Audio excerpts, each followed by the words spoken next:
Everybody, hello. It's Colin and Jose.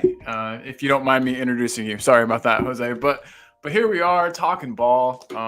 Jose, how is your day going, my man? Yeah, very busy doing cleaning up because the wife finishes work in a couple of hours. So I've done all the cleaning up. I've done part cooking. So yeah, ready for her to get home. So. Heck yeah, man. Perfect. Sounds like you're a good husband doing everything you need to do, helping out around the house. I'm sure your wife appreciates you big time. Well, I'm not sure about that. Happy wife, happy life, they say. I live by that rule myself. We've got two heavy-hitting, big-time guests today. Spanish Buzz, you want to go ahead and bring them in? Yeah, we have Dave Harris, the Irish Hotspur, the most famous Irishman in Croydon. And we also have the chairman of the board of Tottenham on tour, and your management, and the Advent Calendar series, Mr. Brian DAGUL. Big up, everyone. Big up. Big up to you. Very good to have both you guys here. This is awesome. I love it. It seems like we always get both you guys on the same day, which is nice. This is the second time that we've had the both of yous on the same day, and privileged for it. It's just weird because when I sent out the messages to people, can you come on for this week? What days can you come on? These two gentlemen are the only two gentlemen that put down Wednesday. We're synced. We're synced. You are. We have nothing to do on Wednesdays. Now we know. Now we know what days we're gonna. Dave and I were separated at YouTube birth, and we're given a heart locket each. And we seem to find each other on show. They fit together perfectly. Right. Yeah, two pieces. Right. Now we appreciate having you both on because we know that you're really busy with your own channels and you've done a lot of content for Christmas, leading up to Christmas and stuff like that. So we're really glad and happy and honoured that you've provided some time for us today. So thank you very much, gentlemen. 100%. 100%.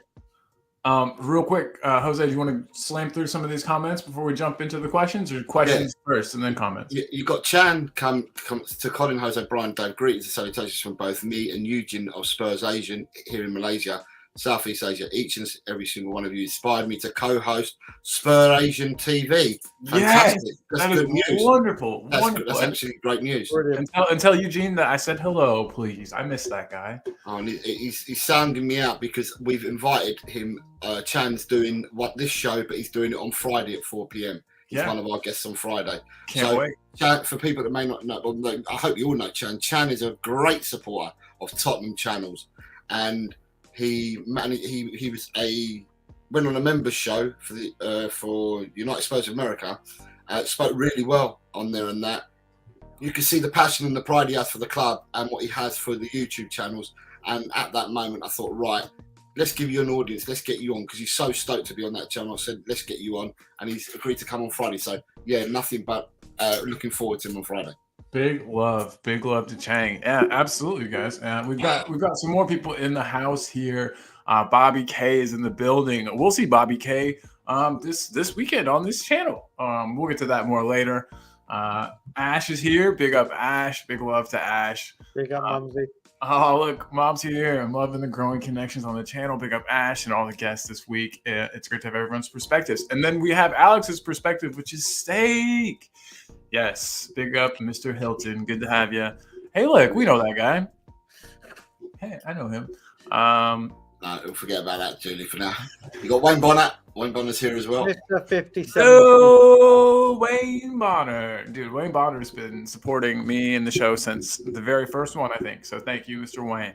You got Nita, who supports all the channels as well. Big love, Nita.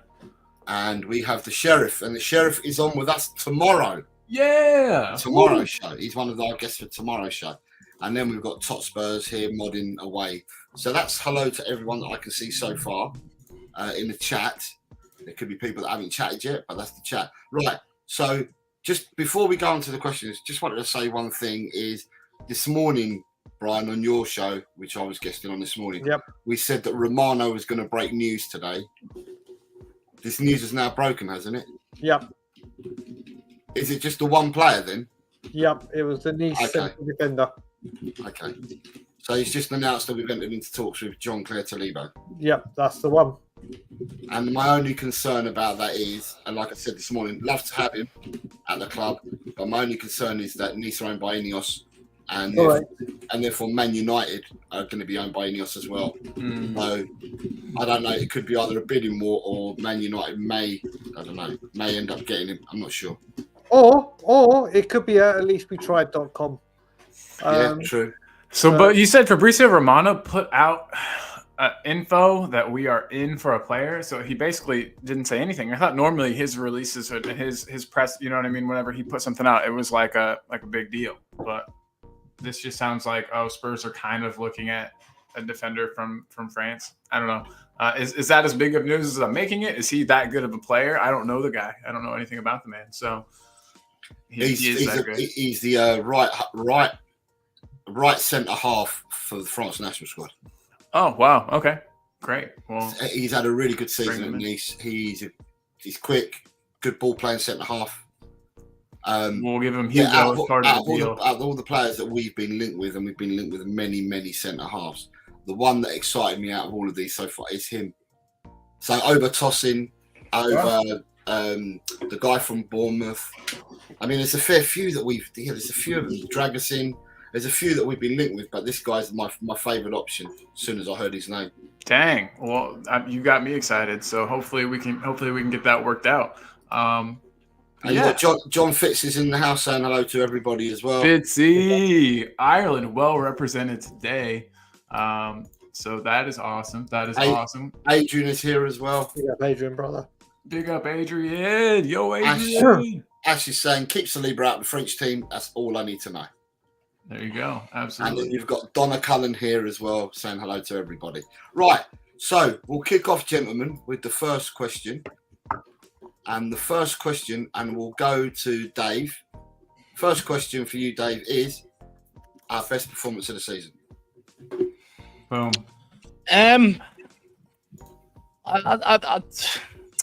A few games there. I think the Newcastle game is definitely up there. I think overall that was a very good performance from everybody on the pitch. Although, you could see that Newcastle were clearly shattered as well. So that definitely sort of helped us. Look, the point at the Emirates was a good performance by Tottenham Hotspur as well. What else? We beat Man United. That was a very good sort of second half performance by us as well. Another great result there. City, was a good performance for the sort of decimated squad. We had a good result there, 3-3. But I would go with the Newcastle one. I think it was the sort of most balanced. And I think that's because we put Sonny back out on the left-hand side and Richarlison down the middle. With Sonny down the middle, he doesn't have that sort of movement in the box that a natural striker would have. And you see some of the goals that Richarlison has scored since he's gone down the middle.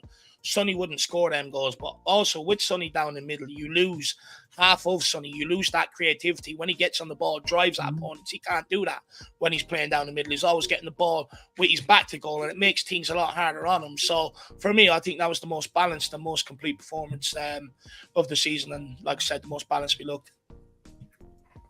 Awesome. Yeah. I would agree. It was the most Ange ball we've played all season. And Brian, what's your performance for the season? Yeah, I've got a two-part. I'll go into one part very briefly and the second part in a bit more extent. For me, entertainment-wise, 5-2 against Burnley. I was there, so got to see that. All right, Burnley aren't the best of teams, but I've never seen an away stand like this in my life, and I've been to hundreds of away games. And the way we play. But for me, again, I was there. Performance of the season has to be at the filth. Has to be at the filth. Listen, I went into that game going there. It's my first time at the Emirates, and I said, just please turn up. If we lose and we go off the pitch and we've lost, but we've played and given everything we can and treated it like a London derby, then I can say, well done. All right, best team won. Right. Boy, did we turn up. We went down twice because of Romero could be at fault for the penalty, you could say, but the own goal we could do nothing about. To see the team bond and not drop their heads like they have done the last few seasons we've gone there, especially under Nuno and last season under Conte, was nothing short of a disgrace. Those players not only put a shift in, but they made me believe after that game, because it was like, you did everything that everyone asked of you. Should have won it, in all honesty. and it showed me that, you know what, Ange knows what he's doing. He can play rough, he can play pretty. So for me, the performance down the road at the Enemy was the best of the season. That's an answer that I don't think we've gotten yet. But big up. I love that. And you're 100% right, especially with, the last season or two, the way that we've performed over there has not quite been up to snuff. So yeah, good, very, very, very good point. And we've had so far this week, we've had people probably mention a few of the games that they're being mentioned, but they've gone and picked one. So yeah. So again, it's nice to get opinions, and we can see how people view from their eyes what the best performance is. So it's good to get the answers that we do get, and they are varied. But as I said, a lot of the games have been touched upon anyway. So, right, question number 2, back to you, Dave, is who has been our player of the season so far after 17 games? Do you know what? The obvious choice is Sonny. We'd be absolutely screwed without him. He's done a brilliant job. He's played through pain. He's played on the left, played out front, without bitching and moaning like other players have done before when they've been asked to play out position. And ultimately, he's led by example. I'm going to go for an unsung hero of this team, and I'm actually going to go for Vicario. It's between Vicario and Sarr for me, but I'm going to go with Vicario. I think this guy has been absolutely instrumental in helping implement Ange ball with playing out from the back, but also helping us get over the line in games. You go back to some of the performances earlier on in the season that have probably been forgotten about. Man United made 6 saves that game to get us over the line and bring us to 3 points. The Emirates made a couple of big saves in that game. Made a couple at Man City to help us get a result there. A magnificent save the other night at Nottingham Forest. This guy has absolutely got it all. He's great with his feet and can play out from the back, and he brings calmness and composure to those around him because they know they have that as an outball every single time. Whereas when seasons gone by, when they were going back to Hugo just didn't have that sort of distribution that's expected of a modern day goalkeeper. 9 times out of 10, we ended up just booting it long and giving the ball back to the opposition. So Vicario has been instrumental in the way we play out from the back, but also, Hugo Lloris last season, he saved some of his biggest mistakes for the biggest games. And look, I don't blame Hugo Lloris. He was a great servant at Tottenham, and ideally we should have had someone in before his flaws or before his age was maybe catching up on him. But Vicario, in terms of shot stopping, has been absolutely unbelievable this season. And for me, he's been a massive part of this team. You can even see what a clean sheet means to him. He's fist pumping all the time, bringing the defence together after Newcastle game into a huddle. That's exactly the sort of attitude we need from our goalkeeper going forward. And you're talking about a guy that turns up in big games. That's Big Vic Venom Vicario. I think he's been one of the unsung heroes of the season. He's been unbelievable. Boom. That was a wonderfully well put together answer. You gave so many great examples. I like that you said Sarr too, and I want to talk about Sarr a little bit more later. But I think a lot of people haven't been giving him the proper amount of praise, and I think Sarr has had a great season, so that's a good shout for another player. Yeah, Mr. DAGUL. Yeah. I mean, what I will agree with David, he's second on my list. But for me, Vicario is pound for pound the signing of the entire summer window. For value, and I'm not just talking Tottenham, I'm talking the Premier League. Pound for pound, value for money, night and day, the signing of the season. And I've spoken about this, saying how many other when they lose their goalkeeper have spent so long trying to find the next successor. Whereas the scouting network, whatever you want to look at it, they found an absolute golden ticket in attempt 1. He is been sensational. He has been brilliant. I went nuts when we didn't get Raya. How wrong was I? But for me, he's not player of the season. For me, player of the season only just is Porro. He traded Lisbon for Tottenham High Road. Pedro Porro, when we bought him, and in defence, I thought he was abysmal last season. I thought it was absolutely abysmal. Going forward, I thought he was sensational. Absolutely sensational. And then when I saw him mentioned or starting against Man U, because Everton started against Brentford, I dropped to my knees, thought, right, we've lost this game because Porro's in defence. Since Porro has come in, as you've just said, for me, the most improved player at the club within the year he's been here. He is statistically the best defender in the Premier League, tackles, for everything. He has been. I am in love with Pedro Porro. I think he is sensational. People are saying for him to move forward, which with Kulu moving central, 3-4 months ago I'd have been hell yeah. Now I don't care where Porro plays as long as he's playing. He has been absolutely magnificent. I think if Van der Ven hadn't got injured, I'd be talking Van der Ven because I'm obsessed with that man. But I think Pedro Porro has been absolutely pivotal to a lot of stuff we've done. He made a mistake at Burnley when I was there. He still has that little tendency in him. But what he does going forward, his passing range is extraordinary. For me, just above Vicario is Pedro Porro. I think the saving grace, because it's the third day that we're doing this, and the saving grace to show how our season's gone so far. We've had people say Vicario, we've had people say Porro, we've had people say Romero, we've had people say Van der Ven, we've had mentions as well, and people say Udogie. People have said Pat Matassar. People have said James Maddison. People have said Heung-min Son. Yeah. That goes to show that we must be having a good season if all these players are being given notable mentions and they're in the mix. So it's a good place to be. Would you agree, guys? Completely. It's what you want. 100%. 100%. Absolutely. If you just look at it this way, we normally say, okay, he's our signing of the season. If you count Destiny, because it's his first season playing with us, you've got Destiny, Van der Ven, Vicario, Maddison. That's just a new signing. That's what you put in Sarr, your Poros, your everything. I can't remember a window where 4 players have come in and all of them have hit the ground running. It's been a great summer for the club. So is Perry? Do you think? So I know real quick, Paratici's obviously been cooking. I think and we gave him a lot of crap last season, and when he first came in, and not me. A lot of people did. I'll vouch for David. And a lot of people called him parasite and stuff like that, but he's obviously been a good. He's good at his job. He's brought in the the hits to misses ratio. I think he's done well, and I think that Vicario definitely he had a hand in that. He had to have, convincing us to go for Vicario over Rea, proved to be a masterstroke. So I hope that even though he's only in whatever his role is now, I hope that we're still kind of letting him influence things a bit. On transfers, just because they've all worked out so well, in my opinion. But so long may it live.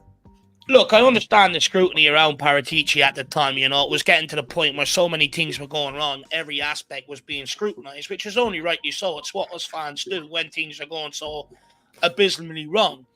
But I think one thing that maybe got missed in the criticism of Paratici is that he still has to come in here and operate under the model that Daniel Levy tells him to operate on. He can't come in here and completely, change it. But what he has done, he's worked under that model, and over time, he's sort of built us up to where we are now.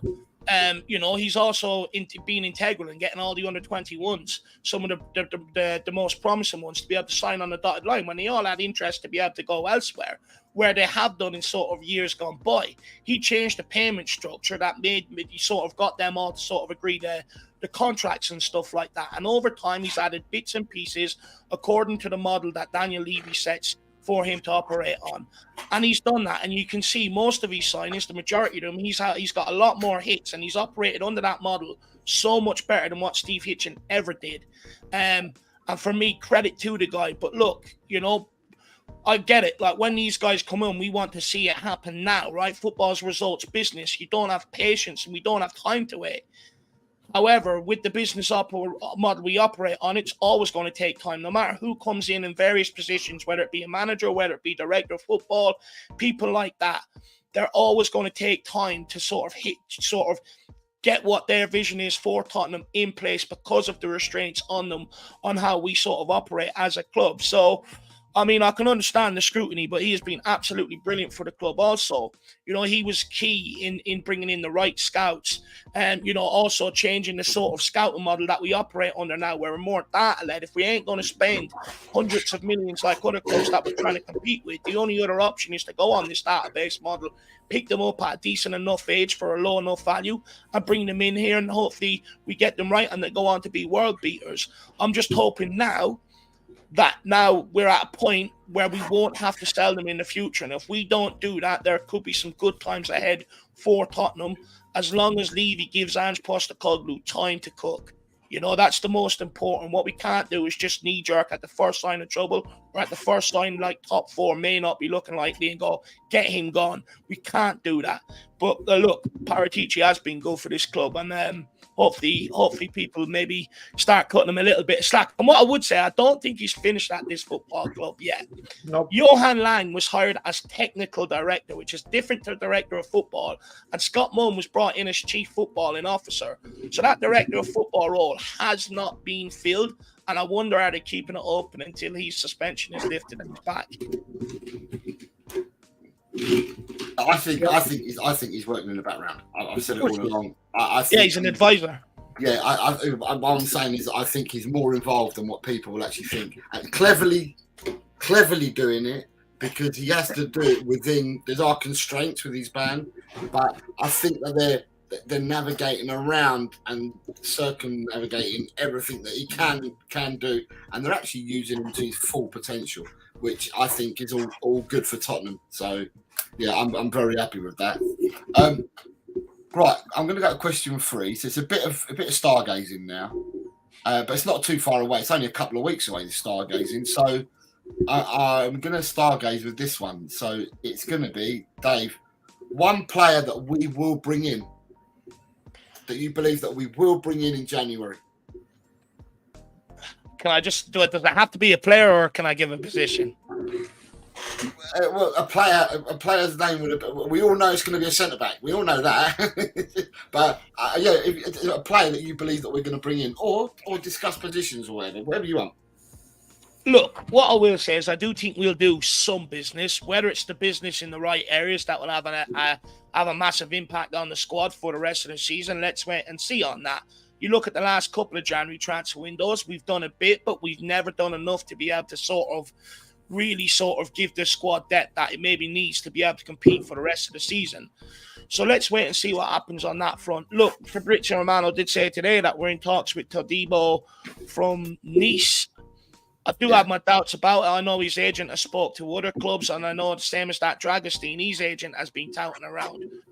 But what I will say is we do need a centre-back that can come in here and compete with Romero and Van de Ven. There's no point in bringing an average Joe that's going to come in here and warm the bench, because we know when it comes time to rely on these players, they just don't have to get up and go and the skills to be able to go out there and perform at the level we need them to, and it's always a drop-off. So for me, it's very important about the quality. Now, there's also a lot said that you can't get all these great players in here. Bullshit. Of course you can. Look at the strength and depth Aston Villa have at centre-back. You look at the strength and depth City have at centre-back. Okay, we don't have that money, but if we want to compete with them, that's where we have to go. But what we have done well is Romero wasn't, well known before he came into Tottenham, and neither was Van de Ven. But what they have done, if they come in here and they made themselves, sort of on the cusp of world-class defenders, there's no reason why we can't go in January and look at clubs like Nice and stuff like that with top talented players and look to bring them in, players that are looking to take the next step up. That's what we've done so well in the last few windows. Players at clubs that are looking to take that next step up. That's the area we sort of need to be targeting in January. We ain't going to go to clubs on our level and pull out their best performing players, because they just simply ain't going to sell them. So that's what we need to do. But look, I would like Todibo to come in. He'd suit Ange Ball, in terms of how good he is on the ball. He's got pace to be able to play that high line as well. And he's a good defender as well. I think him and that guy Dante were on a run of 8 games without conceding a goal at Nice, and they're second behind PSG now. He also had a bit of spell at Barcelona and stuff like that, and so that they wouldn't sign him unless he was technically good enough to be there anyway. So that tells me the technical ability is already there. So hopefully he just comes to Tottenham hungry, wants to hunt down his position, and that will only make everyone else perform better. And if they don't, they'll be dropped, which is one thing we haven't had at Tottenham until maybe Postecoglou has maybe done it at times this season, which is drop players that aren't performing. Okay, I'll keep this one very, very short and sweet because the question is one player we will bring in, not so much first. I think without a shadow of a doubt, it's Jota. Without a shadow of a doubt, it's. I think that's done. I've said it on many times. I think he's in. I think Gil will go back to Spain and do what we normally do with him. It just ticks all the boxes. Whether he comes in at the beginning, the middle, or the end, I don't know. But I am absolutely convinced that Jota by January or February the 1st is a player. So if I have to pick one player that we would definitely bring in, it's him. I agree completely on that. By the way, it just makes too much sense for it not to work. You know what I mean? Saudi Arabian teams looking to offload him for a small amount of money. Daniel Levy loves to pay small amounts of money. The players worked with the manager before. I mean, the stars are aligning for that to absolutely take place. And we're weak on the left side where he can play. So it all makes sense to me. Just before we carry on, so please subscribe to Brian at Tottenham on Tour. It's there for those of you that haven't subscribed. Then please do go over. So Brian provides great content. Yes, he does. As I said, he's chairman of the board of Tottenham on Tour and Anger Management, and the calendar that he's doing at the moment, which is quite amusing. He has 5 players every day that have won a certain number. Correct. Of the days of the month leading up to December. So it's well worth of you go over, sub to him and get over there. And then also as well, we have Dave. For those that haven't subscribed to Dave, if you haven't either, then please go over to Dave at the Irish Hotspur. He provides loads of content daily, sometimes 2 or 3 times a day. And he's got a really good member. He does really good stuff for memberships over there as well. Whilst we've been asking the questions, we've had people pop in. Oh, yeah, quite a few. Yeah, so you've got... Oh, my God, go back. So you've got Chris Meta Football's come in. With Dave. You've got Chris Peters. 2 Chris's in a row. Sean, what's up, buddy? Wayne Bonner saying about Vicario. You've got John Fitz talking about Vicario as well. Colin agrees with you about Porro. You've got Baloo's come in. You've got Bobby K's come in. Bobby. Ash is saying that Porro's low-key her favourite player this season. I get it, yeah. Daniel Lee's joined us. Big up, Daniel. Good to have you here, brother.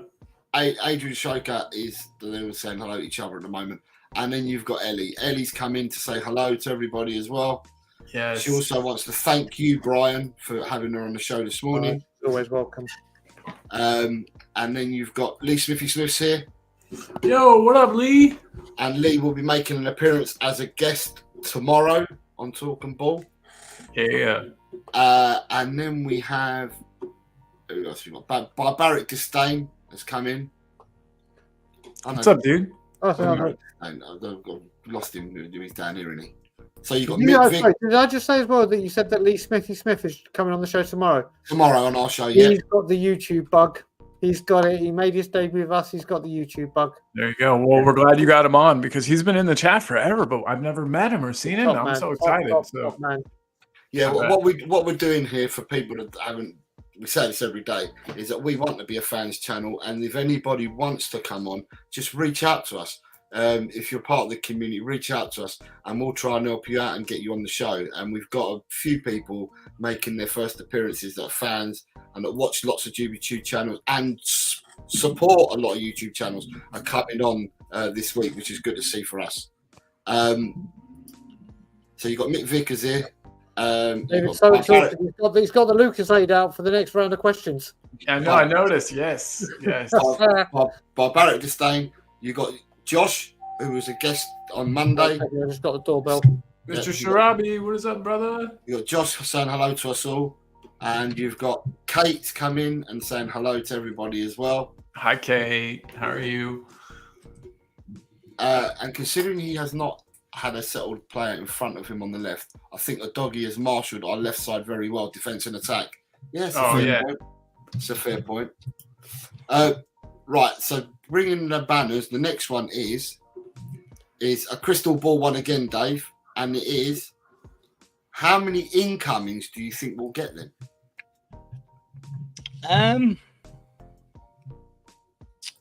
My head's telling me 2, but my heart's saying we need 3. And I think there is a possibility of 3. I think, look, obviously Tottenham won't go into the window and spend £100 million. You're probably looking at an outlay of between 60, 70, 80 million pounds in and around there. But if you look at some of the deals Paratici has been able to structure for Tottenham since he's come in here, Romero, we didn't have the money, but what we did do is loan with an obligation to buy. Kulusevski didn't have the money, loan with an option to buy. And there's one more I'm missing as an example. I'm trying to think of now. There was Kulusevski, Romero. We bought Bentancur. No, Bentancur we paid cash for, didn't we? Yeah. But there was one more player there as well where we didn't have the money. Porro, that was it. Last January, we didn't have the money. Well, we might have had the money, but we didn't choose to spend it. But also, the sporting chairman wanted it in the summer for his next season accounts and stuff like that. But again, we were able to structure it. So that does open the possibility for us to do at least 3 players where you should have cash for 2 and be able to structure some sort of deal like that to bring in 3. However, I think we might only see 2 in the door. And same question to you, Brian. How many incomings do you think we'll get in January, mate? Yeah, but I've taken 4 questions, but me and David have aligned at the 4th. I think we need 3 or 4. I think only 2 will come in, and that's not me being because of who I don't like at the club. I just think what we got to do is make sure we get the right players, not the right. I've said it the whole window. I don't care how much we spend, where they come from, whether I know them. Do they fit Andrew's system? Are they the right attributes? Do they have the right character? And if only 2 comes in, but they come in quick, fine. I'll stand up and say fine. That's what we've done. I'd like to see 3 or 4, but I'm with David. I just hope that we don't sell ourselves short and have a load of people out on loan or get rid of a few, and then we may bring in 2 better players, but we let go of 3 or 4, and the team in depth is weaker. So we'll have to wait and see, but I think it's going to be 2, like Dave. Yeah, because look, Tottenham just don't have a good record in January transfer windows under this ownership, sort of historically, of bringing in 4, 5, 6 players in January. And also, I'd argue that the need last season was more greater than the need this season in terms of January. But we didn't do enough last January, and it came back to bite us in the ass. So, you can never for certain say, oh, yeah, because we need it, the club are going to do it.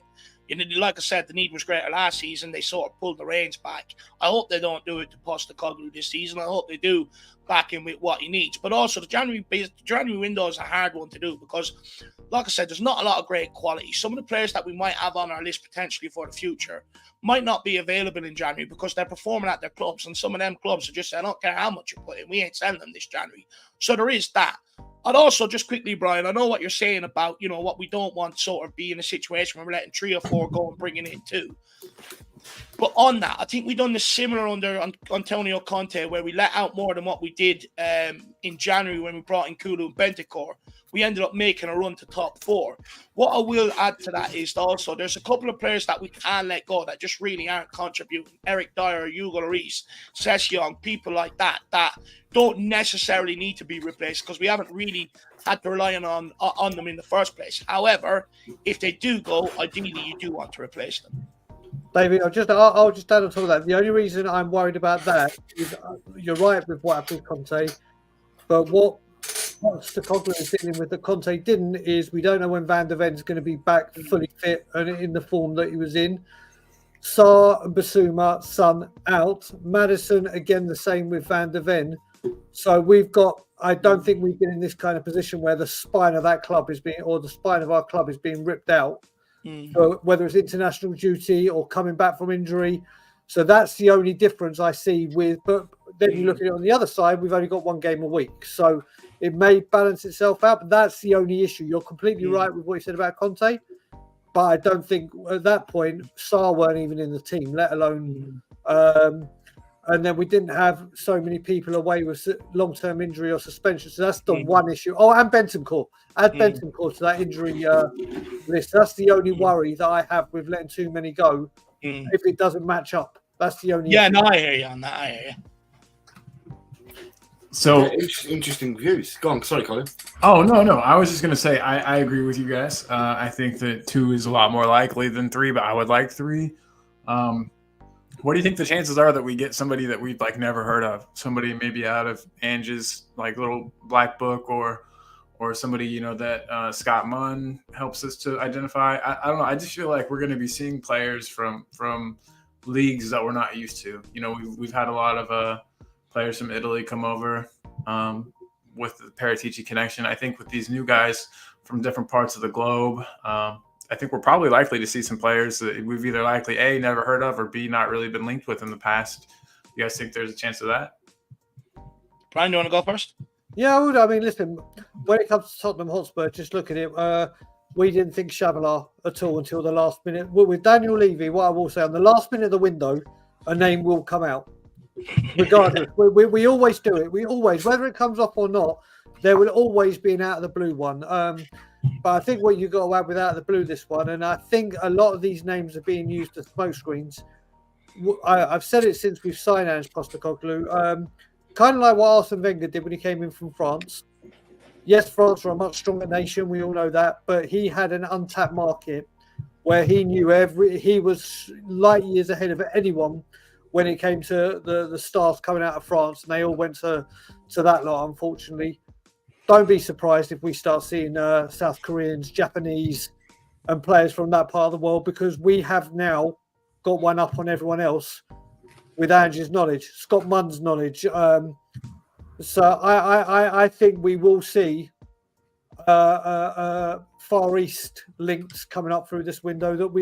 There's been a couple we've already heard of, but I think at some point they're going to come in, which would be wonderful to see. And like I said, I don't care if I don't know the name. No one knew. We can keep going on about this with Brighton, and no one knew half of their ones coming through. And then look, I didn't know Vicario. Mate, neither did I. So I'm not bothered by that at all. I don't care if they play in the European leagues or the MLS or the A League or the J League or the. Yeah. If they've done their due diligence, if they've used the data-driven analysis, if they match the criteria that Ange Postecoglou wants both on and off the pitch, then coming in. But yeah, there will be a couple of names that you wouldn't even have heard of or known. I can assure you that. That almost makes me more excited in a way, I don't know about you guys, but yeah. Look, oh, sorry, I cut you off really bad, Dave. My bad. No, sorry, it's me, lad. I'm lagging all the last month and a half until I get new internet in January. It's just going to keep happening. You're good, bud. So I do apologise about that. But look, when it comes to I think we'll sign players that we've sort of unheard of. I think to a certain degree, maybe from the Japanese league and playing markets like that. But I don't think you'll see that until the summer. I think Postecoglou's first priority is filling out the squad with a bit of depth, because when you do bring in them players, it's a lot different bringing them into the likes of Scotland than it is down into the Premier League. They're going to need time to come to this club and be able to adjust. So I don't think you'll see any of them maybe until this squad has a bit more strength in depth. Because when you look at this squad, there's still a large proportion where their foot is halfway out the door of Tottenham Hotspur. So we still have some way to go in order adding a bit of strength in depth. But also with the new scouting model, it's going to flag up players from other leagues, that may not cost us a fortune, but their potential is absolutely insane. And we, unfortunately, whether we like it or not, the way we operate in terms of the business model, we have to be that club, which we used to be, which is identify these players before the other big clubs do. Get in there nice and early. We used to do it with the likes of Luka Modric, Kyle Walker, Danny Rose, Aaron Lennon, Gareth Bale, people like that, where we snapped them up early and brought them in here. Only now, hopefully, we just don't have to sell them on for large fees. Before it was selling them on for large fees so we could get money to buy up the properties and build the stadium and stuff like that. Now that's all there. We should be able to keep these guys here. Also, let's not, but when we see a certain name in the market, let's not knee-jerk towards it. There's a repetitive team since Paratici has come in here. What he does is there's like smoke screens everywhere, but you see one main smoke screen, and then we're working on something over here that no one's expecting us to work on. It happened with Christian Eriksen, we brought in Basuma. Happened with David Raya, we brought in Vicario. It happened with Tomiyasu, we brought in Romero. There's a constant sort of repetitive team in the way we operate in the market. Last summer, it was all about Tapsoba, until we more or less had the Van der Ven deal over the line.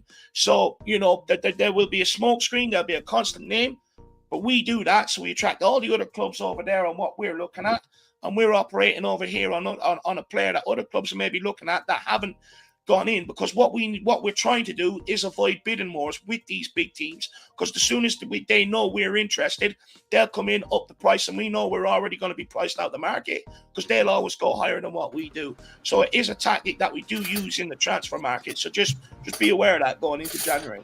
Yeah, very good stuff. Absolutely good point too with the smoke screens. I completely agree. Everyone said that was one of Paratici's things. He'll go for 5 players at a time, and you know what I mean, just to make sure he gets his one. So yeah, very good points from both of these lads here. And then on the same theme for January, we'll go to you, Brian. How many will any of our players leave in January?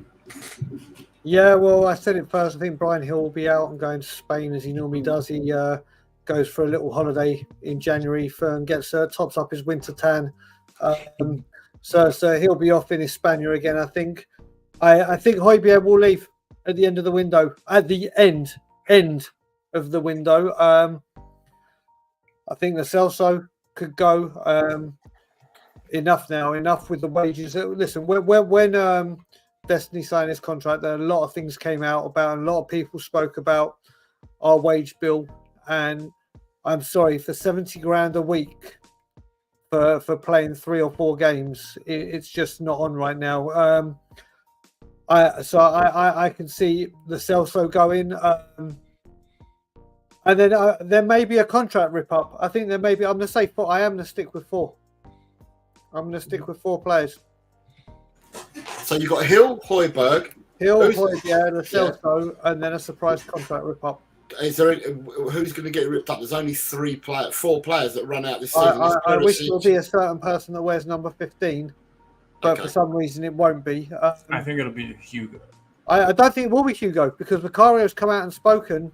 I would love it to be Cesc. I would love it to be Sessegnon, but it won't be. I don't know. It's going to be a surprise. I mean, you look at it. It could even be Perisic. Yeah, the contract's running out this year. Yeah, the contract's running out this year are Dyer, Perisic, Lloris, and Brandon Austin. Yeah. You did make a good point though, Brian. Didn't Vicario say that Lloris has been helping him train or instrumental? Cool. Well, never mind then. Let's keep him. You never know. I've still got a feeling. I thought Hugo would go to the MLS and be over on our neck of the woods, Colin. I can actually see him signing a contract, but not to play. He'll go straight into coaching.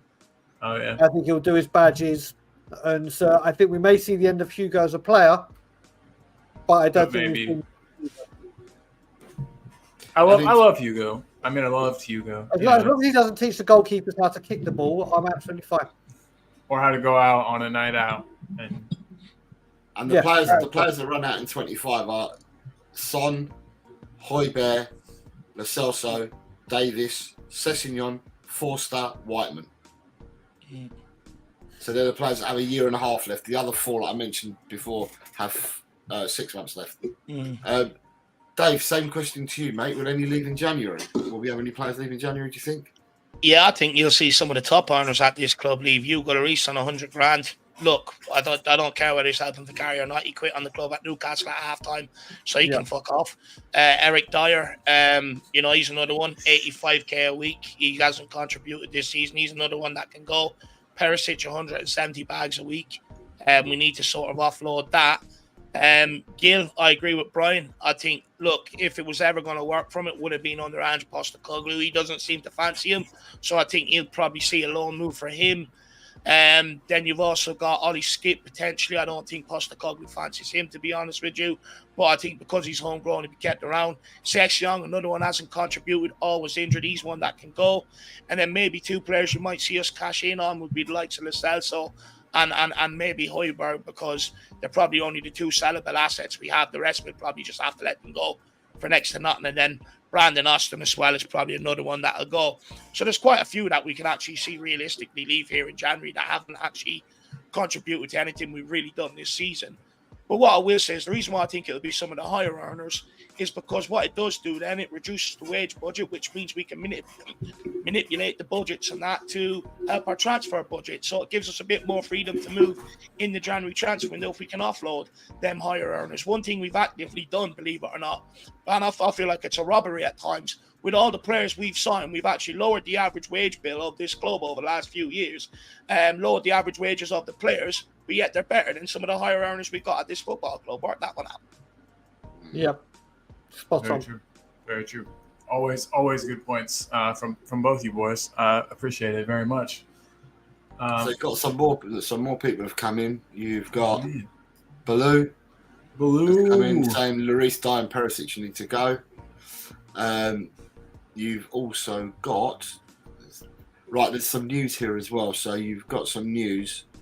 Kate, and I can't remember what it was, but Kate is letting us all know that Jim has just come back from his appointment at the doctors, and he's got some good news that his arm is coming out of a sling, and that he doesn't need. The likelihood is they're going to monitor him, but the likelihood is that he won't need an op, which is what they're looking forward to. So well done, Jim. Is there a more Spursy thing you could have said? But you used the word monitoring and may not need an operation. That sounds like Spurs medical team all over it.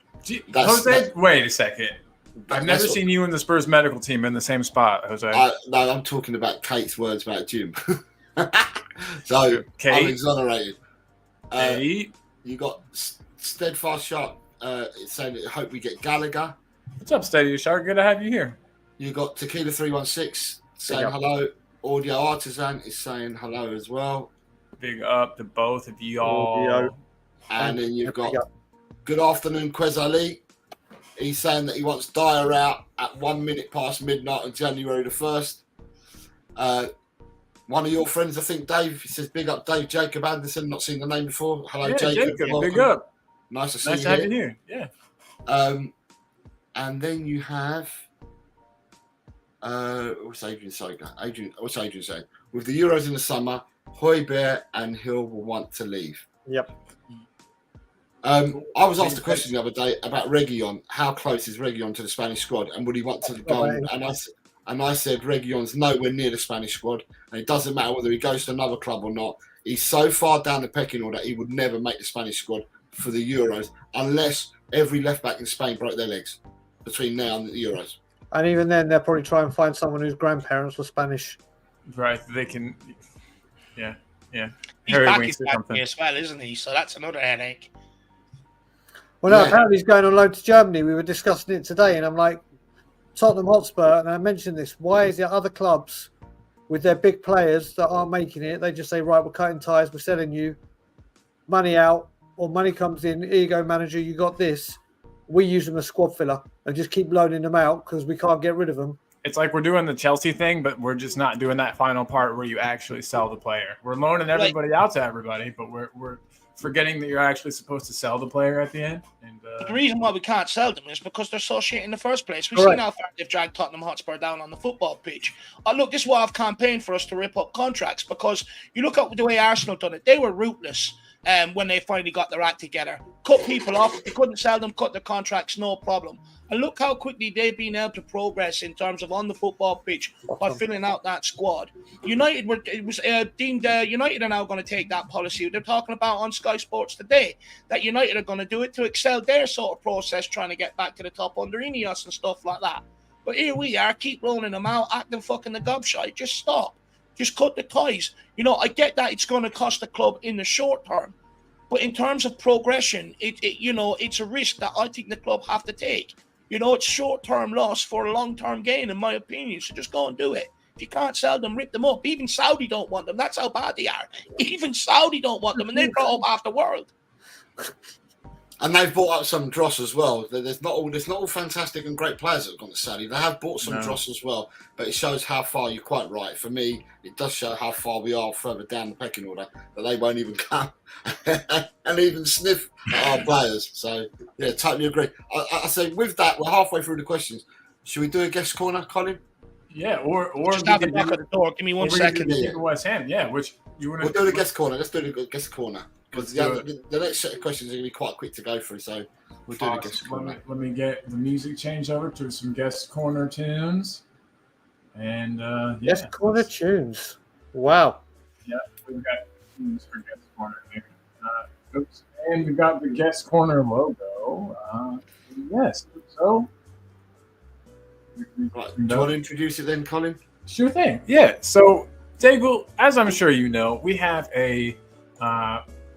something here called Guest Corner on Talking Ball. It's something that we've taken from Jose's channel, El Tel Cockerel, but we get Spurs fans on to kind of just tell us a bit about themselves. We want to learn more about our guests, make this kind of as much of a Spurs family as possible, so that we ask for each person on the show, so you and Dave, obviously, to give us one either Spurs memory, something about Spurs that you can remember that is special to you. It can be something good, something bad. It can be a memory. It can be just anything. Be a goal, it can be a match, it can be something that happened down to a game. It's just a memory that you've got of Tottenham. Something that the viewers may not know, Brian. No, all I can say with this one is when I talk about this, it would always be the first North London derby I went to with just my mates, not my parents. By the way, you've still got that guest corner slide up. Yeah. I don't know if you meant to keep that up the whole time. We want to see your face. So yeah, the North London derby that I went to. Listen, as a kid, you go to a North London derby. As an adult, you go to a North London derby, and no matter what happens, that is the one fixture where everything matters. Like anything else that's going on in your life, spin it off for a day because there's only one thing that matters. And my very, very first one I went to, not only did we win, which made it even better, but it was the first North London derby after Naeem from the halfway line. Nice. So, first of all, when Seaman came down to the Paxton, we were singing, "Let's all do the Seaman, let's all do the Seaman." Then you saw 30,000 hands in the air just go like that, which was just incredible. Dennis Bergkamp scored from 6 yards out, and the Arsenal fans thought it'd be funny to sing Bergkamp from the 6-yard line. And every time they sang that, obviously you can imagine what we sang. And then Rolf Fox. This is I'm a blast. Rolf Fox terrorized. I mean, Lee Dixon. I'm probably still having nightmares from this North London derby. Set up the equaliser for Teddy Sheringham with a diving header. And then Chris Armstrong. God, look at these players I'm talking about. This is how bad we were. Chris Armstrong scored a cracker from outside the area, and it was the first North London I've been to that we'd won. The first North London derby with my mates. The first time where I saw the fans just stay in the ground so the Arsenal fans couldn't leave until the Spurs fans had left. So you never forget your first North London derby, and that is one that always will come to my mind. Fantastic. Can I just ask a question on the back of that? Apart from Sheringham, because I reckon when you did the 10s on the advent calendar, Sheringham was there. Yeah. Was Rolf Fox and Chris Armstrong in your advent calendars? Seeing at number 7 and Chris Armstrong wore 11. No. Actually, I think Chris Armstrong wore a double-digit number before he went back to them numbers. Did he wear 19 or 21 or something? I don't think Chris Armstrong... I know for a fact Rolf Fox didn't. Yeah. I know for a goddamn fact Rolf Fox didn't. But I do know... No, I don't think Chris Armstrong did as well. I don't think he did. The illustrious players that we've had, Chris Armstrong didn't make it. Shame. If it was how many players were born offside, Chris Armstrong would be the first person I would ever... Yeah. And for you, Dave, a memory you want to share with the chatters? Well, first of all, Chris Armstrong brings back memories of being at White Hart Lane when I was younger. You know what a throwback he was. I've so many memories. It's hard really to pick one. I mean, getting my first I remember when I was first getting into football, I used to sit on the couch with the Owl Lad and sort of watch the games and stuff like that. And I remember, I was fascinated at the time and that, I just wanted to be like my Owl Lad. So it took interest into Spurs and stuff like that. And the very first thing he gave me was a Spurs book, The History of North London Derby. You wouldn't get it nowadays because they're trying to eradicate all the rivalries and stuff like that in football. But it literally was the best introduction I could get. The history of it all the way back through the years. Some cracking photos in it. I think I still have the book in my mother's. But that really sort of got me into Tottenham and stuff like that. And then there's just been some other amazing memories along the way. I have great memories with my old lad going to the Lane back when I was a kid. Then I got to when we moved back to Ireland, I got to return the favour on his 50th birthday. I brought him over, back over to the Lane and stuff like that. Meeting up with everybody after lockdown, people that you form friendships with and stuff like that. Being able to see everybody for the first time when I got over there, the likes of DAGUL, the boys from We Are Tottenham TV, and all them sort of lads. And then also Ellie and Jack for the West Ham game. That was a big win for me. Got to meet Glenn Hoddle and all that before it as well. That was another great memory. So my first North London derby as well with a couple of my mates was a good one. And then there was a game that I was over with Nick last year as well.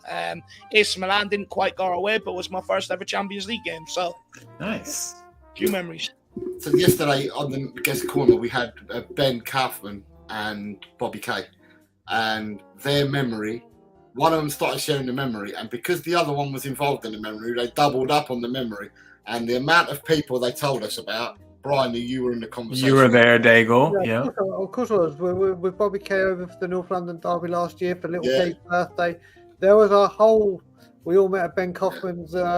Listen, that's again what I've got to say about when you look at this, people who just come in and watch the shows and play an active part in the chats across all channels see us and think we just collaborate just to do shows, but there actually is a very, very tight-knit bond between a lot of the channels and a lot of the people. Like David said, that I met David for the first time for that Wolves game last season, which was quite frankly the worst game I have ever been to in my life.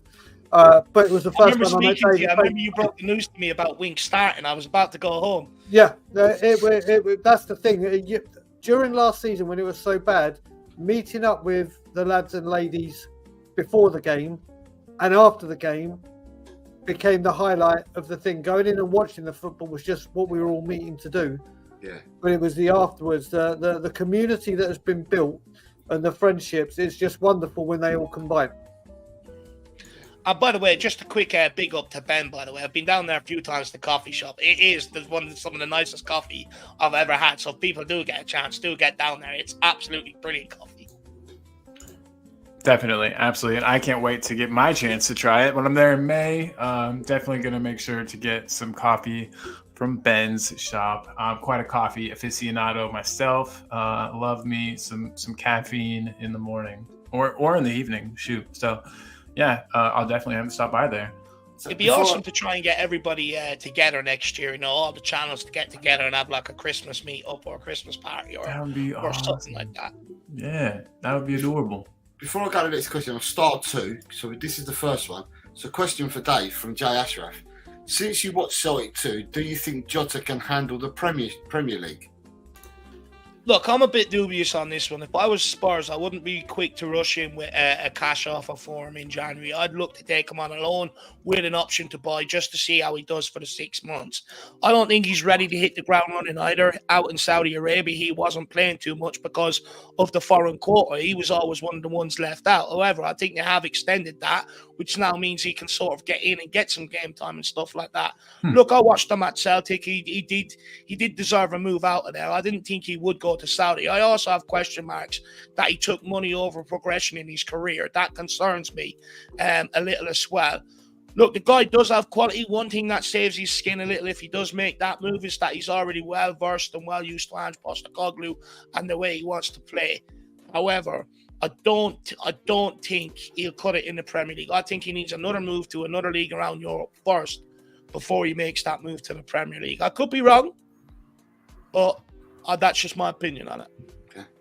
And then there's one for Brian as well. Same again from Jay Ashraf. Big up, Ashraf. Says to you, Brian, why did Chris Armstrong stop celebrating his goals? Yeah, first of all, I know it's right. What I will say with Chris Armstrong is that man came in to replace Jurgen Klinsmann.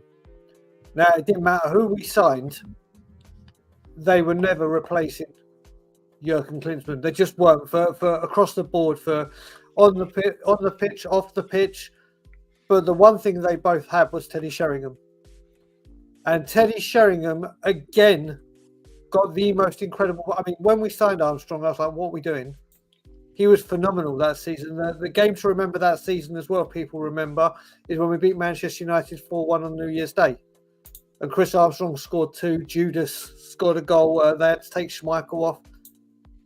But Chris Armstrong terrorised Manchester United. Whilst he had Teddy Sheringham alongside him, Chris Armstrong looked like he really could become something. But as soon as Teddy left and the weight came on him, and he picked up injuries, I think he was doomed the second Teddy Sheringham left this football club. And I think, obviously, now we see a lot more with social media, what's going on off the pitch, on the pitch, in their personal life.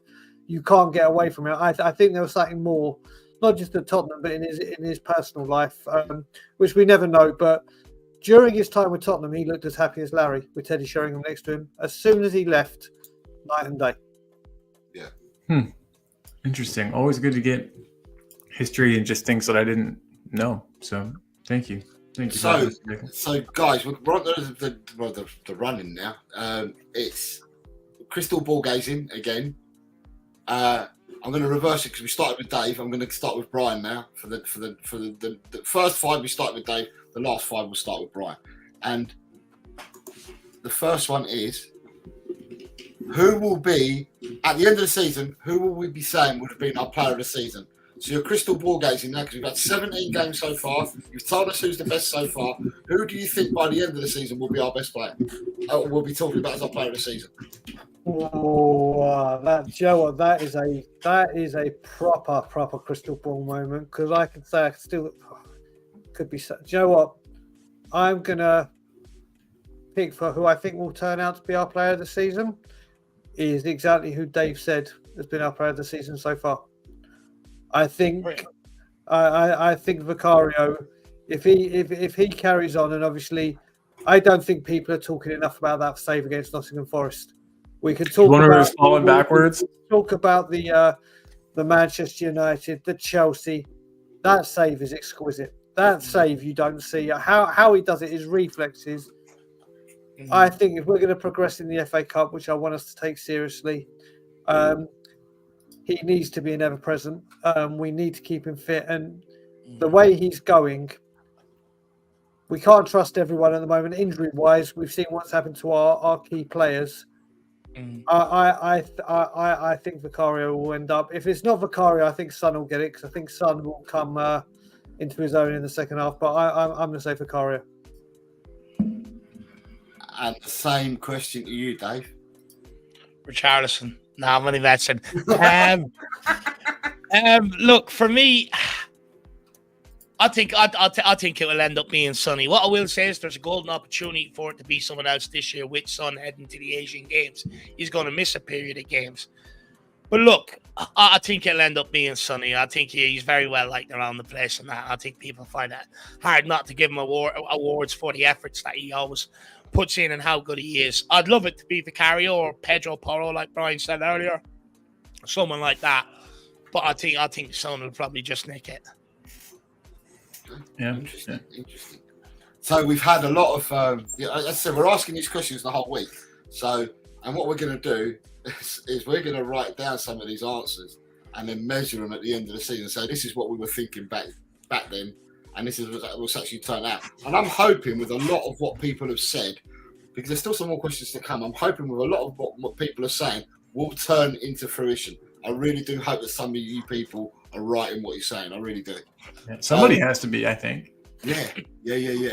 So you've got Ellie saying, Dave, it's such a special day for me meeting you again and Jack for the first time. It was incredible. Singing West Ham get bad everywhere they go in the concourse. And that kebab. I'd die for one now. I'd die for a kebab now. I can't have them anymore, but I'd die for one. I'm hungry just talking about it. Let's be honest. It's about lunchtime here. Yeah. So, Brian, crystal ball gazing. What position will we finish in the league? Okay, so this is really tough. This is,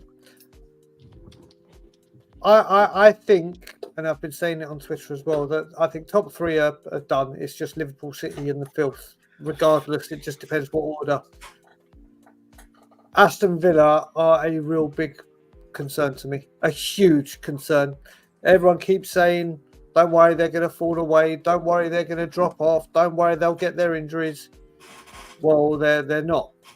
And Unai Emery is doing magnificent there. They've won 15 Premier League home games on the bounce. We all talk about it when we finished second in the league. We went undefeated. 15 back-to-back. They are... And then people go, their away record is crap. Well, they beat us. I think they will invest very, very heavily in January. I think they are. I think the top three is done. Do I think we maybe have to go away in? Maybe. I think it's all this. And I can't. I literally. This is a question to ask. This is a question to really ask at the end of the window. February 1st. But I would say 4th or 5th. And then just say, I said just get my mate this season, try and win the FA Cup and the League Cup. Will be a success to me. But I also think the most important thing is if we end the season with the manager we started it with, will be success. And it looks like we are going to do that. So I can't say, but I'm saying 4th or 5th between us and Villa. Sorry, you kind of cut out. No, did you say it's a question to ask at the end of the transfer window? Yeah, end of the February the 1st, midnight. Send me a message, Brian. Where do we finish? Yeah, I'll answer it or where I think on the spot. Fair enough. It might be a question that I'll pose then again when it comes to February. We'll get some people on and we'll pose a question again. But that's a fair comment. Dave. Look. Part of me still feels like Ange Postecoglou and the squad are looking at the league title. They're only 6 points off. They should be looking at if they have any sort of ambitions in them whatsoever. However, I'm not sure we'll do enough in January to be able to sort of maintain, sort of go after a title challenge. Because the option is there if we want to going into January. If we win our next few games, Liverpool, Arsenal playing each other at the weekend, you'd like to think we close the gap on one of them. The opportunity is there, but I don't think the board will seize that opportunity. I really don't. So, look, I think we'll finish inside top 4 this season. We've got a couple of games now. Man City ain't playing now until after Christmas and stuff like that. So we can comfortably get a few points ahead of them inside top 4. Yes, they'll have games in hand to play, but games in hand are always harder than points on the board. So, look, it's just about us going on a run between now and January, winning Brighton, winning Everton, and also winning Portland, getting the right reinforcements in January. But I think we'll definitely finish inside the top 4 this season. I don't think Villa will last. I say 3rd, but yeah, I totally agree with you, Dave. I hope Villa won't last. You know what I mean? If that's the right thing to say. I know, Brian, you were saying that everyone's saying they're going to fall off. I hope they fall off. Like it's just hope for me. Yeah. See, Colin and I can't give our predictions to any of these questions at the moment because we're doing them all week and we do want to repeat them every day. So I suppose that we're going to have our go on Friday. But what I will say in our defence for Tottenham is that I think wholeheartedly we all believe that if we've got our first 11, we can match anybody in that league. Right? Beat anyone. Yeah, we can beat anyone in the league, and I think we all know this. Everyone knows this wholeheartedly. Our first 11 beats most teams. It's a case of what we can pick up until these players come back in mid-January, isn't it? And to me, from what I'm seeing, is there's a lot of points being nicked off each other. The league isn't a done deal where someone's going to run away with it by 15 points like they normally do. And I just think it's going to be a lot closer this year. And I feel that, I don't feel that the position we're in at the moment is where we're going to finish, but I'll reveal all on Friday. There you go. What a teaser. Finishing inside top 4 is better than what I thought at the start of the season. Coming into the season, new manager, new spine to the team, right throughout the team in terms of midfield, striker, defender. I was saying, look, I'd be happy just finishing inside the top 10 this season with all the changes and stuff like that. So top 4 is way more happy clapper than what I was at the start of the season. I have to say, if I put it this way as well, if people say to me qualify for top 4 of the FA Cup, I'm picking the FA Cup every single goddamn time. Don't even need a second to think about it. And I think everybody that knows you would know that would be your answer. I think. Well, that's the thing. I also think it's we all say our names on the cup and the year ends in one. Well, the season that Terry Venables passes away, the last manager to win the FA Cup for us. Yeah. How ironic, and how a club that has done things sometimes on like the year ends in one. I'm one of them now that I actually think, because of Eltel's passing, I'm hoping this team take the FA Cup seriously anyway. But I've just got a funny feeling how ironic and what a great thing it would be to win the cup the year the last man that won it passed away. Agreed. What honor that would be. So I'm convinced we're getting the FA Cup. You've got me convinced now, man. Boom! Like that's quite a speech. If you can't argue with that, I dare you to try, because you can't. Very well Andrew's said, also Brian. spoken about the FA Cup and Tottenham's history and stuff like that, so he will go for that. So we've got, just to say, we've got GBC is in the house. So hello GBC, and you've got another. I'll bring up Jacob. Jacob's in the house saying hello to everybody, and what a panel. Jacob was on with us. Was it yesterday? 2 days ago. 2 days ago. Jacob was on with us as well 2 days ago. Chewy made an appearance. Chewy was on. Yeah, Chewy was there as well. So yeah, nice to see you again, Jacob. Big up, Jacob. The last of the crystal gazing forward into the future questions is Brian. Now that we know we've got Burnley in the third round, so when we were doing this, we didn't know who we were going to get, but we now know we've got Burnley in the third round. So how far do you think we can go in the FA Cup? I've just said it. I think we're going to win it. Listen, if we go, honestly, one thing I will say, if we go out to Burnley and we do what we did against Fulham, I will seriously, for a change, go nuts. Just for a change to start the new year in a different way. I will be fuming if we disrespect the cup, and it's another year where we go out both cups very, very early. I think Andrew learned his lesson not to mess about with the team after what he did with Fulham. Got to look at it as well. But Burnley are probably looking at it the other way, where Burnley are like, you know what? What's more important, the cup or Premier League survival? And they're probably going to rotate heavily. I think we have to take this cup bloody seriously, and I think we're winning it. Fantastic. Mr. Harris. Yeah. Look, I still think Ange Postecoglou will make some changes for the Burnley game. I think you might see a surprise start for the likes of a Donnelly or a Dorrington or a Phillips or so, a couple of people like that. But I do think he'll keep some sort of a couple of first teamers out there with him that maybe he'll change after 60, 65 minutes. What we can't do is put out the B squad. Look, I'm one of them. I sort of understand what Postecoglou was trying to do.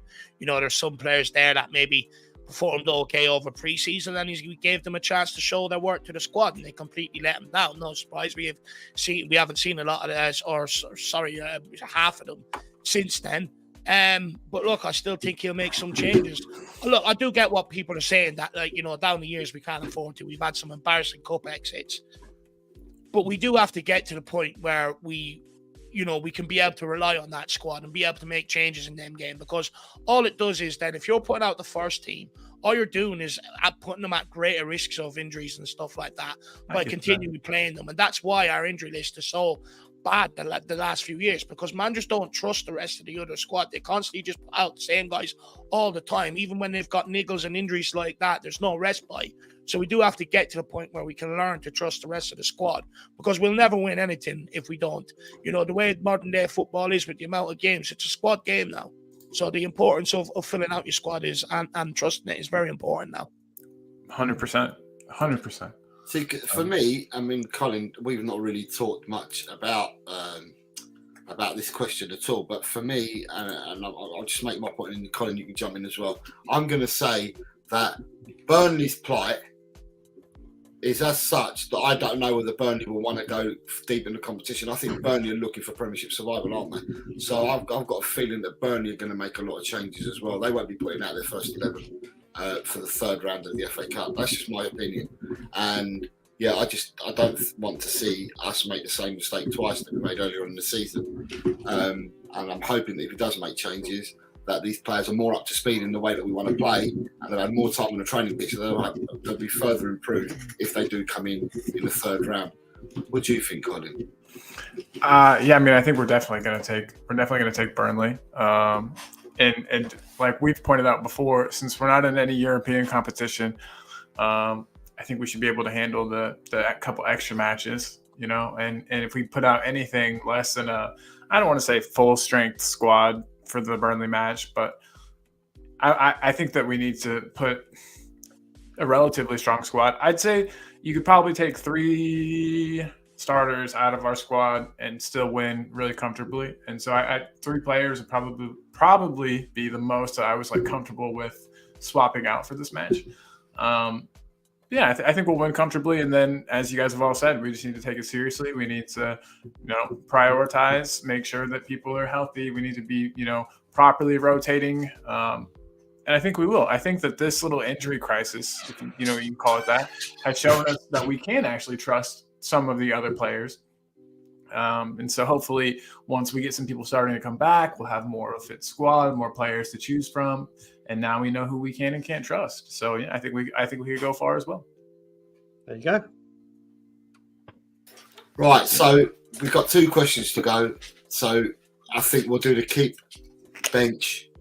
We've got to title it slightly different today because of what we've done for these 2 guys. So yeah. Hit the intro for it. And we'll hitting the intro.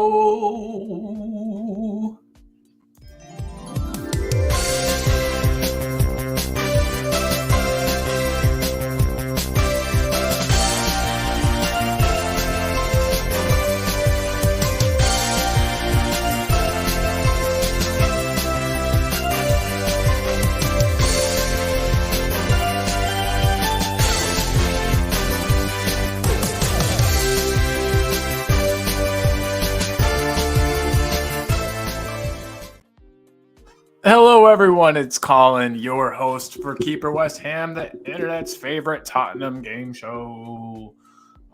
Guys, as Jose was alluding to earlier, we have a slightly different version of the match today. Today, you will be presented with 3 managers. With these managers, do you want to tell them, Jose? Yeah, one is you'll keep as your manager. The second one you'll keep as a coach. And the third one you send to manage West Ham. You guys ready? Yep. Here we go. And I'll make the intense music on for this too.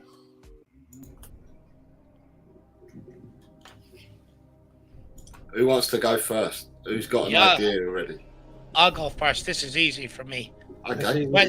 Harry Redknapp already has West Ham ties, so he can go back there. Although I do like him, I absolutely love Harry Redknapp. I had the chance to meet him on. He's an absolute gentleman, so he is. But he's already had West Ham ties, so I won't feel as bad sending them there. And I'd keep Pochettino as coach under Ange Postecoglou because they both think about the game in similar ways, and I think it'd be a dynamite partnership. But Ange Postecoglou would be my manager. I think the difference between him and Pochettino is I think if Ange gets us to the promised land, he'll get us over the line. I think with Pochettino, it was his and the squad's first time in, all sort of getting there at the same time and stuff like that. And I don't think he had the experience to be able to manage this sort of pressure of the situation. So I'd have him as understudy to Ange because I think Ange will deliver. Boom. Quick and easy. I love how you and Brian are both really good at these games. You don't have to think too, I love it. You just automatically got an answer. You know your stuff. I appreciate it. So Brian, that brings you to these 3 beautiful gentlemen here. So David and I have the same manager, okay, which is the current manager. Mr. Pochettino can right off and go to West Ham. Yes. He can get out of this club. Listen, I've said the whole way in this game right now, and I've said it the whole time, I did not want Pochettino back at all under Daniel Levy. If Daniel Levy had sold the club, he would have been numero uno on the hit list I want back. What he's done, I don't accept. I don't allow. I want him never to have anything to do with Tottenham Hotspur again, so I'm sticking true to myself.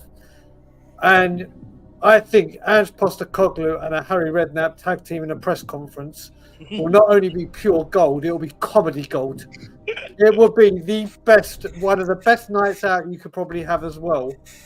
Who will That speak on is transfer? a proper duo, mate. I am all day long. Postecoglou, Harry Redknapp, Pochettino. Do one, get out of N17 and piss off to wherever you want to be. Boom. Could you imagine Postecoglou and Redknapp hanging out the side of the Jeep for the transfer? Oh my God. Well, mate, not even that, mate. Seeing that there's that Australian league, you've got the King of the Jungle, and Postecoglou, mate. Mate, it's just mate. It's like Chaz and Dave. I think it would be. I honestly, I know that it's you guys playing, but DAGUL, I would go with exactly what you went for. I think that Redknapp has shown that he's good at getting players to kind of play their game, to play naturally, to believe in themselves.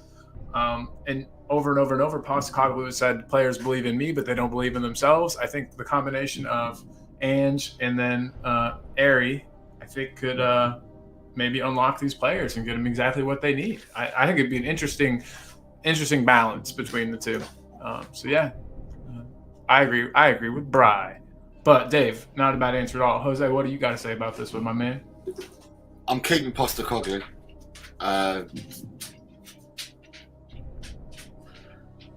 God, the other two. One of them is as funny as hell, but also a dodgy dealer as well. I felt he was one of these. He's not a wheeler dealer, mate. Yeah, I thought he was one of these. No, not Postecoglou. Postecoglou, I'm keeping him. It's just one of our other managers was a larger. You couldn't have Redknapp and Paratici at the same club. Yeah, True.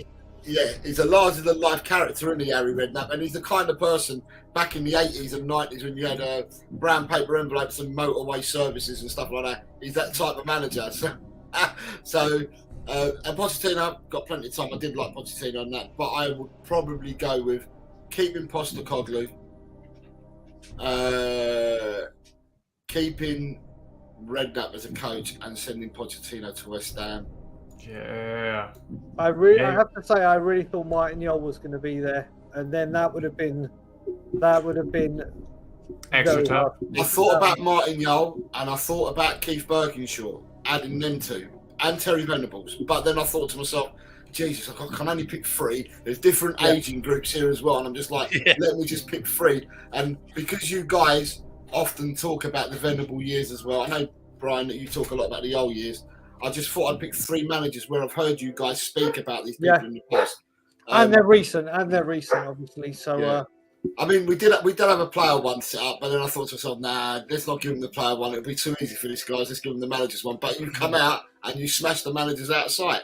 So thank you very much. They are professionals. These guys. It is not their first, second, or third rodeo. These fellas have been on the rodeo circuit. They know their stuff. Right. Penultimate question. The penultimate question is the last football question. Score predictions for Everton. At least this is the one that you won't be giving me as a Desmond. Maybe you will. Maybe. Listen, I think Everton playing 90 minutes yesterday is going to be detrimental to them, or it should be. The fact that Decore is out. But listen, I mean, someone sent me Everton have come up with a cracking song for their 10-point deduction. That's basically so 10 green bottles. I don't know if people have heard it. It's brilliant. Fair play to Everton Football Club, because after that they could have gone into free fall, and they've come back with 4 back-to-back Premier League wins, 4 back-to-back clean sheets. So this is not an easy game. This is no easy game. But I'm going to go 3-1 Tottenham. It's not easy. We're going to beat them by 2 clear goals. Yeah, I'm going 3-1 Tottenham. I like it. I like that a lot. From your lips to God's ears, Brian. But yeah, Mr. Dave.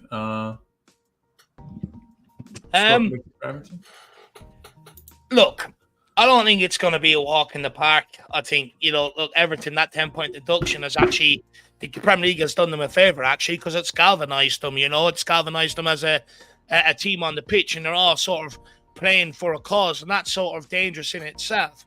Plus, when I look at Everton, what they're good at under Sean Dyche, just balls on top of the goalkeeper from any sort of set piece, one of our biggest weaknesses, so that concerns me a little.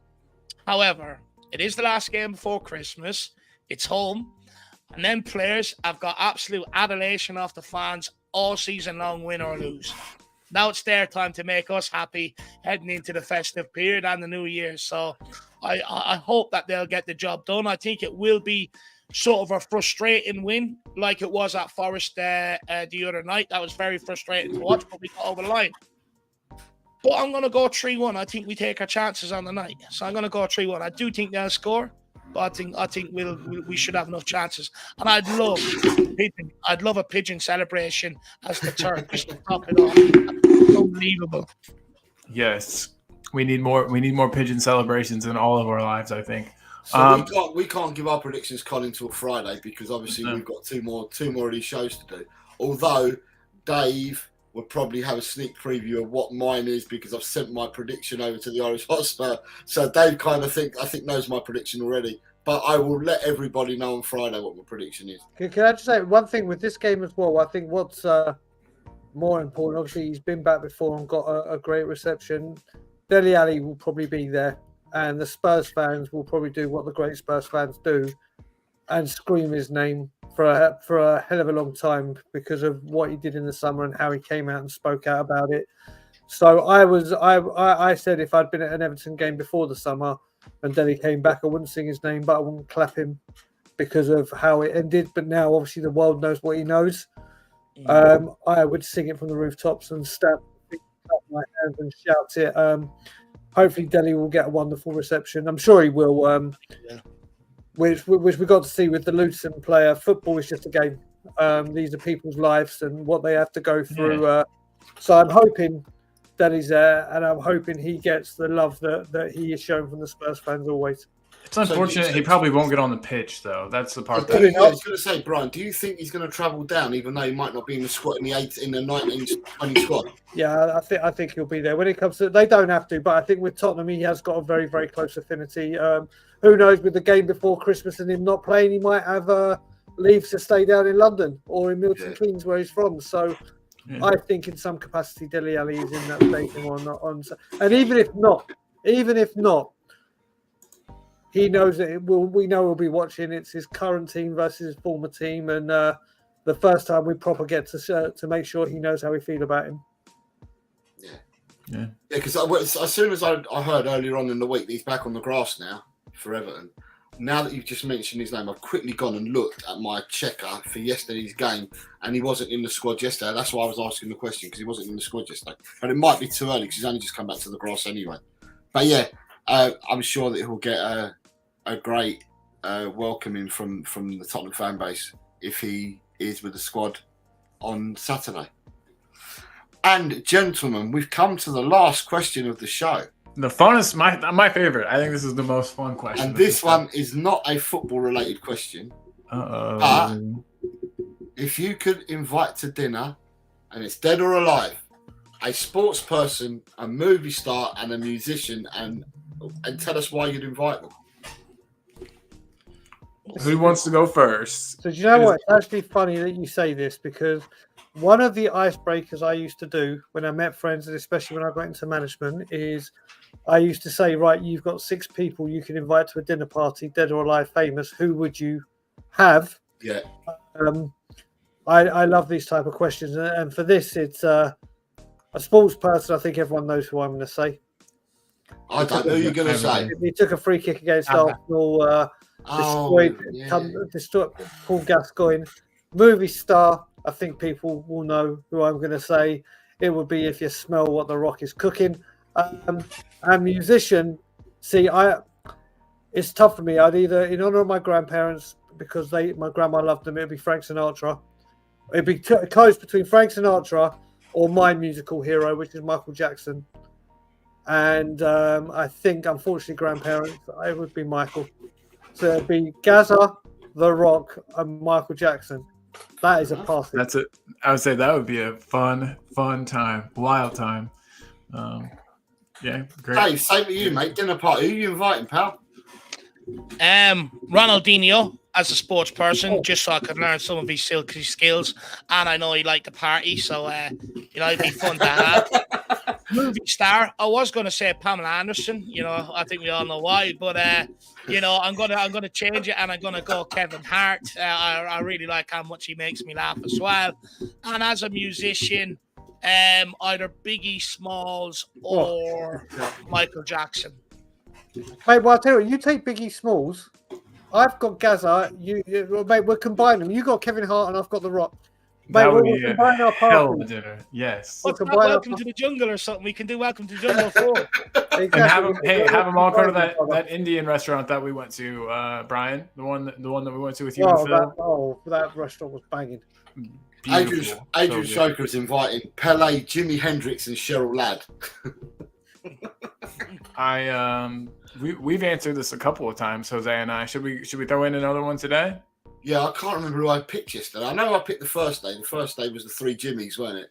I went for Jimmy Greaves, Jimi Hendrix, and Jimmy Dean. Is what I went for on Monday. Okay. Yesterday I went for Dr. Dre. I can't remember who else did I go for yesterday. I can't remember who else I went for yesterday. But yeah, we got to do another three today because we're changing our ones every day, aren't we? So go on, Colin. Who you inviting? Who are your three? Okay, so I know some other people have said him, so I didn't say him those days, but I would love to meet Mike Tyson. So Mike Tyson would be my sports person. With that man, I'm obsessed. Oh, me too. Everything he has to say, he's so smart, so intelligent, so eloquent. It's already set that whenever I get my Rottweiler, I've wanted one since 15. It's going to be a boy, and his name is Tyson. I've told my wife it's not even up for debate. No, it's not. Yeah, no, don't even question it. No, but yeah, I would love to have him at dinner. For my musician, let's go with David Bowie. Would be sweet. I would love to have met David Bowie. And then actor, I'll go with Sean William Scott. That guy seems like really funny and like he would be a lot of fun at a party. So. Those are my choices. Mike Tyson, Sean William Scott, and David Bowie. And you've got all the artisans coming with John Jones, Bruce Lee, and Nina Simone. Bruce Lee is a good one too. Mark Cousins is yesterday. Stan and Laurel and Blondie and the other two. But Jose, you said Kareem Abdul-Jabbar. United Spurs, yesterday it was Kareem Abdul-Jabbar, Robert De Niro, and Dr. Dre yesterday. You got Snoop Dogg, Dave Chappelle, and Bob Marley would be fun for United Spurs of America. It would be, absolutely. And he says that Snoop counts as a coach, so he counts. He's a football coach, so he counts as a sports person. Yeah, he done that thing on Netflix, didn't he? Coach Snoop. Yeah. Right. So I've got to invite three, and it was a sports person. Right. So sports person, I'd invite Maradona. Nice. I reckon he can party, so it'd be Maradona. I reckon he can too. Yeah. As the movie start, I've got a choice today. It's going to either have to be Danny DeVito or Joe Pesci. I'm going to go Joe Pesci for today because I can use DeVito on another day. There you go. And as for someone the other day said the Temptations. When it said a musician, they said the Temptations. So they actually got a group. Mm-hmm. So it depends whether I want to go down the route of one or whether I want to go down the route of three. Let's go three. Let's make it extra crazy. Oh, who would I throw in? In there, I'd probably go for in their heyday and in their pomp, the two ladies from ABBA. There you go. Okay. I have to say, if it was groups, without groups, there'd be some serious competition for Michael for Queen. I'm obsessed with Queen. Chris Peters, I think, picked Queen as his answer the other day. Because you say musicians, someone said Temptation, so that means you're getting a whole crowd in. So that means your party becomes more than three people. So, you got? You've got Chippy O'Neill saying James Hunt, Noel Gallagher, and Marlon Brando, all when they are drunk. There you go. Noel Gallagher's always drunk, isn't he? Lee Smith's coming with Bale, David Jason, and Eminem. There you go. Wayne Bonner's alternative is Mabbott, Vincent Price, and Hetfield. But there we go, gentlemen. We've reached the end of the show. Thank you very much for answering our 10 questions and being great panelists like you usually are. We've got your links on the show itself, and we've also posted them out here. But we'll go to you, Brian. Where and when can we find you next? So what are you doing over the next few days, so to speak, leading up to Christmas? Next few days, Cockerel Doodle Doo, Monday to Friday. On Sunday will be the return of Anger Management. Obviously, there's the Advent calendar every day to the 24th. And what we are doing a Christmas Day Cockerel Doodle Doo. I'm going to go on for a couple of hours, maybe even longer, just because there are people that either A, don't celebrate it, B, are all by themselves and don't have people to and we're going to have it there's a free-for-all and anyone can come on. And also just have some fun. Just have some fun. Yeah. I'm sure we'll talk some Spurs, but it's just so people on Christmas morning, maybe even before they meet with family, want to pop on and have some fun. And everybody's got a place to go. I love it. That's exactly. a really awesome thing you guys And do. then obviously January, it's a transfer window that's open, and my eyes are solely focused on one man and one man only. So take a look at calm Brian, relaxed Brian, chilled Brian, because that can change. That will be dependent on to be confirmed. I'm glad we got that still Brian today. Blessed to have both you guys. And then David, what are you up to? What are you doing? What shows are you doing from now till Christmas? Rewatching Baywatch all over again. No, I'm only messing. I've got the channel predictions coming out. I've got the predicted lineup coming out, and then the watch along, and then Twitter reacts Christmas Eve. I'll put out sort of a Christmas message to everyone Christmas morning, and then apart from that, I don't know. I sort of make it up as I wake up. So we'll see. Okay, there you go. Just before you come in, Colin, I just want to say that a few more people. Adrian Stroke has now said the group cream, Jack Bruce and Ginger Baker and Eric Clapton. Ellie's gone for Maradona, Freddie Mercury and Al Pacino. Oh, sick. And Nita's coming with Kirkland Lang, the boxer. I remember Kirkland Lang. Yep. Denzel Washington and Tina Marie, the R&B roster soul singer. Okay. And then you've got yes. Okay, there we go. Sorry, do you want to plug that, Brian? Yeah, Ben Cochran's coffee stream. He's having his Christmas or one of his Christmas shows, which is going to be absolute. We say we have pantomimes back home, but this one's going to be pandemonium. There's a few of us. This is going to be like an EastEnders Christmas lunch. And this is going to be interesting. So yeah, that will be on at 7 p.m. UK time, 2 p.m. Eastern. Is that the coffee company? Yes, I'm the coffee company. Do you want to put the link up, Colin, for the coffee company while I get through some of these comments here, so we can get that up as well.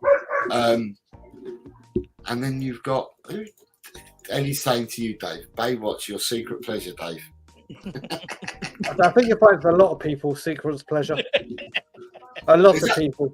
Is that because of the Hoff? If you mean Yasmin Bleeth, then yes. There is the link to the coffee company, everyone. Yes. Please make sure you head over there. Yeah. Colin, what have we got coming up, Colin? Talk about from now till Christmas. So we've got this show tomorrow. We've got this show Friday, so 4 p.m.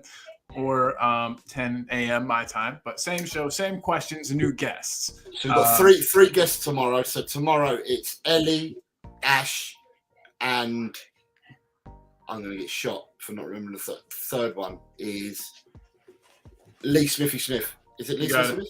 You got it. You're correct. Okay. And then on Friday, we've got a stack show. On Friday, we've got 5 people on. So Friday. One of them has asked if he could not be on since it's so packed. So I'll get back with you. But okay, fair enough. All right. So we should have 4 guests on Friday. And then, as you all know, Spurs play Saturday. And what I'm most excited about is Sunday. We have Ash doing her show. Let me get that comment out of the way. With Bobby K. So White Chat Lane is the White Chat Lane is the show that Ash does, Ash P on our channel. She's got a show coming up with Bobby K this Sunday. It's going to be at 1 p.m. Over in you guys' neck of the woods, over in GMT land, over here in the U.S. It'll be 7 a.m. Central Time. So yeah, everybody, definitely, you don't want to miss this. We'll be promoting it a lot. So yeah, guys, this is going to be a big fun show. Just like the last one, you don't want to miss it. So Sunday, 1 p.m. GMT, 7 a.m. Central Time over here. Sunday being Christmas Eve over here. And then at 7 o'clock in the evening, we've got the big Tottenham Hotspur quiz at 7 p.m. Yes, we sure do. On Christmas Eve. So it's going to be a packed day around Talking Ball as well.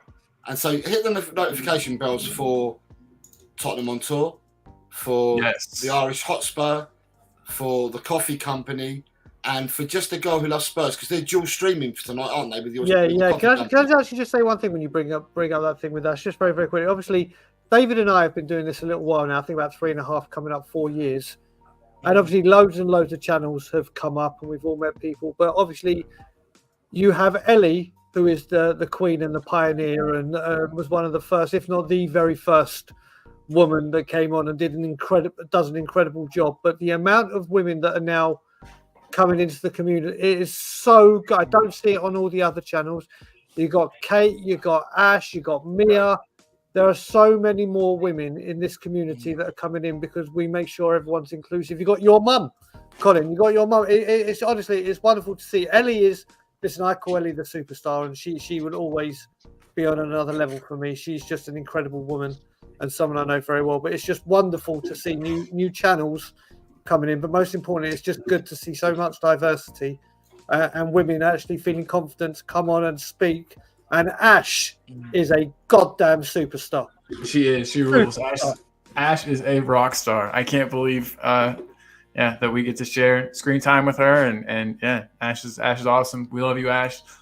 Thank you for doing what you do, being part of the team. Again, I just want to throw this up here. This is going to be a really fun show with Bobby K. Just want you guys to know I expect a lot of banter. Ash speaks Hindi. Bobby speaks Punjabi, so it'd be a Hindi Punjabi English mashup. Yeah, they're both looking forward to it. So yeah, it should be a great show for them both. And there's a little overlap in the languages, Ash tells me, and Bob, it's gonna be funny. Everybody knows that Bobby is a hilarious dude. Ash is very funny herself. It's gonna be a good time. There's gonna be laughs. There's gonna be some information. There's gonna be some tactical breakdown of the match. It's gonna be good stuff. So hopefully we got a win for them to talk about. But hey, even if it's a loss, you know that it's gonna be a great show that they put on. And just to say, Ash's show will always be a post-match show at the moment. Yes. And she is currently, we're sourcing collaborators, so people from other teams out in India to come on the shows as well, so you can have a rivalry show as well on that as well. So it's all in the making. It's all what we're doing. You've got a Nita for you, Brian. Yeah. So big up to Brian with the hand claps. And she's also saying to you, well said. You've got Adrian coming in with some amazing what women can do when I step out the kitchen. Adrian's being nice to some of these ladies again. And then you've got Brian and Dave, love and respect you too, man. So you're both getting love and respect from Ellie. And you've got, here she is, look at that. Ash. Big up Ellie the Pioneer. So listen, gentlemen, it's been so good having you both. Can I, at this moment in time, can I wish you both a very Merry Christmas to yourselves, your families, and your loved ones? And from me as well. Whatever you've asked Santa for, I really do hope that your wishes come true. I think I've been a good boy this year. I've been away from the wife. I've been at protest. Yeah, I don't think I'm on the good step. The good list. I'll have a talk with him. I know Santa, so I'll see what I can do. Anything you want to end on, guys? Yeah, just quickly, happy Christmas to you two guys as well. Hopefully you have a great time. Happy Christmas to all the Talking Ball fans out there. Brian, I don't think you celebrate Christmas, do you? So well, I don't. To put it this way, I don't celebrate it. Do I enjoy having a day with family? And listen, Christmas is one of my favourite times of the year. No matter what religion you are, it's all about family and spending time with your near and closest. And it's the first one I'm going to spend with my wife for 3 years. First New Year, I'm going to spend with my wife for 3 years. So it's a very special time this year. But I also hope you have a great time as well, my man. Hopefully, this what this time of the year about is family and good food. So hopefully everyone has a great time. 100%. Couldn't have said it better myself, Dave. Big up to both you guys. Thank you very much for being on. And yeah, Merry Christmas from me as well to you and yours. Yeah, guys, I think we gotta give Brian his catchphrase. Brian's got to Yeah, finish his catchphrase wherever he goes. I think now you're making me to be bar humbug. But yeah, I'll do my Ebenezer Scrooge bit. Why not? It wouldn't be Christmas without it. And as always, Levy out. Come on, you Spurs. Can you Spurs?